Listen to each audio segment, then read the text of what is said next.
오늘은 XRP 얘기를 해볼 건데요.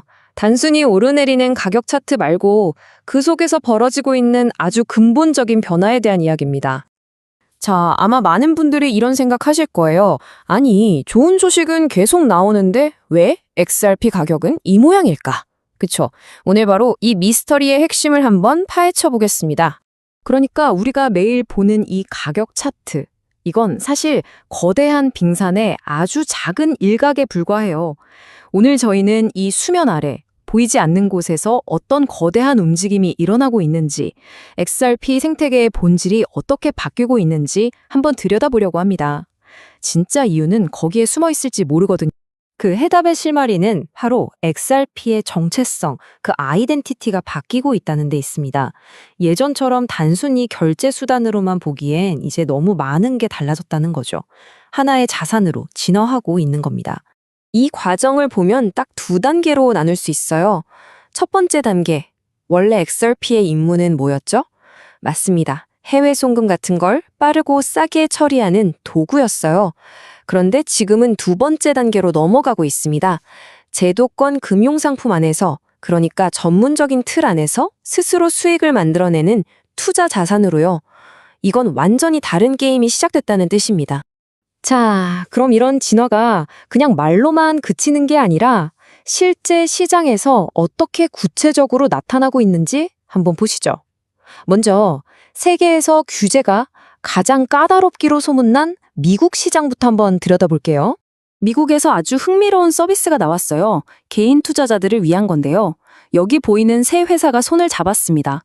디지털 웰스 파트너스가 전체적인 투자 자문을 해주고 아크퍼블릭이라는 곳에서 알고리즘 트레이딩 전략을 제공해요. 그리고 자산은 연방정부 인가를 받은 은행인 앵커리지 디지털이 안전하게 보관해주는 거죠.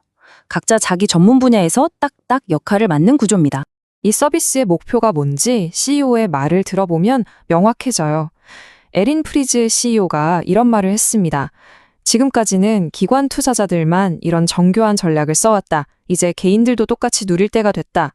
그러니까 소수의 전유물이었던 전문적인 투자 도구를 일반 대중에게도 열어주겠다는 그런 포부가 담겨 있는 거죠. 여기서 진짜 중요한 포인트는 이게 XRP 가격이 오를 거다에 베팅하는 게 아니라는 점이에요. 그게 아니라 XRP가 가진 풍부한 유동성이나 변동성 같은 특징들이 있잖아요.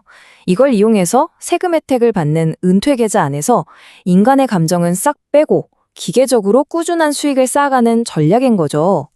접근법 자체가 다릅니다.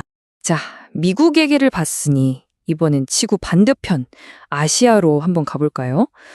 여기서는 또 미국과는 결이 다른 아주 의미 있는 움직임이 포착되고 있습니다. 아예 XRP 블록체인, 즉 XRP 레저 위에 기관 투자자들을 위한 인프라를 직접 짓고 있어요. 이 조합을 보면 정말 흥미로운데요.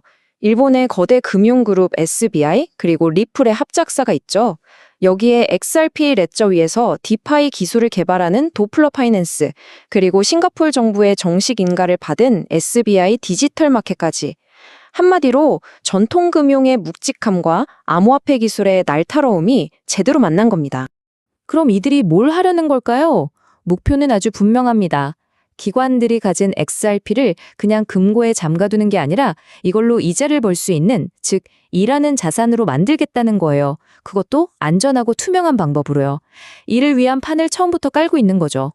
이게 왜 그렇게 중요하냐면요. 보통 이더리움 같은 다른 블록체인들은 자체적으로 스테이킹이라는 기능이 있어요. 코인을 맡겨두면 이자를 주는 거죠. 그런데 XRP 레저에는 원래 그런 기능이 없습니다. 그러니까 이들은 지금 XRP라는 건물에 원래 없던 수익 창출이라는 새로운 층을 증축하고 있는 거나 마찬가지예요. 아주 근본적인 시도인 거죠. 자, 이렇게 미국과 아시아 사례를 나란히 놓고 보니까 그림이 훨씬 선명해지죠. 미국은 개인 투자자들을 위해서 기존에 있던 금융 시스템을 활용하는 쪽이고, 아시아는 기관 투자자들을 위해서 아예 블록체인 위에 새로운 길을 내고 있어요. 가는 길은 좀 다르지만 도착하려는 목적지는 똑같습니다. 바로 XRP를 전문적으로 관리되는 수익 창출 자산으로 만들겠다는 거, 이 점이 중요합니다. 바로 이겁니다. 겉으로 보이는 가격은 조용하니까 다들 관심이 없을 수 있지만 물밑에서는 XRP가 글로벌 금융 시스템에 편입되는 방식 자체가 통째로 바뀌는 아주 거대한 구조적 변화가 일어나고 있는 거예요. 이건 그냥 어디랑 파트너십 맺었다 수준의 뉴스와는 차원이 다른 이야기입니다. 그럼 궁금해지죠. 이렇게 새로 생겨나는 XRP 수익 창출 시장, 과연 그 잠재적 규모는 얼마나 될까요? 이 숫자를 보면 앞으로 생태계에 미칠 영향력을 조금이나마 짐작해 볼 수 있을 겁니다. 한번 계산을 해볼까요? 아주 보수적으로 잡아서 지금 유통되고 있는 전체 XRP 물량의 딱 1%, 정말 얼마 안 되죠? 이 1%만 이런 새로운 수액 상품으로 들어온다고 가정해도 그 규모가 무려 11억 달러입니다. 우리 돈으로 1조 5천억 원에 가까운 어마어마한 시장이 새로 열릴 수 있다는 뜻이죠. 이건 XRP를 살 수 있는 창구가 완전히 달라지고 있다는 뜻이기도 합니다. 예전에는 우리가 직접 암호화폐 거래소에 가서 사야 했다면 이제는 자산관리사나 연기금 같은 소위 말하는 큰 손들이 사용하는 전통적인 금융 채널로 XRP가 직접 공급되기 시작했다는 거예요. 유통의 고속도로가 새로 뚫리고 있는 셈이죠. 자, 오늘 이야기의 핵심을 정리해 보겠습니다. 시장은 단기 가격만 보고 있지만 그 이면에서는 미국과 아시아를 양대축으로 XRP의 근본적인 체질 개선이 일어나고 있습니다. 핵심은 빠른 결제 수단이라는 1차원적인 역할에서 벗어나 스스로 수익을 내는 투자 자산으로 진화하고 있다는 점, 그리고 이건 결국 이전과는 전혀 다른 종류의 새로운 수요, 새로운 투자자들을 끌어들일 수 있는 아주 중요한 변화라는 겁니다.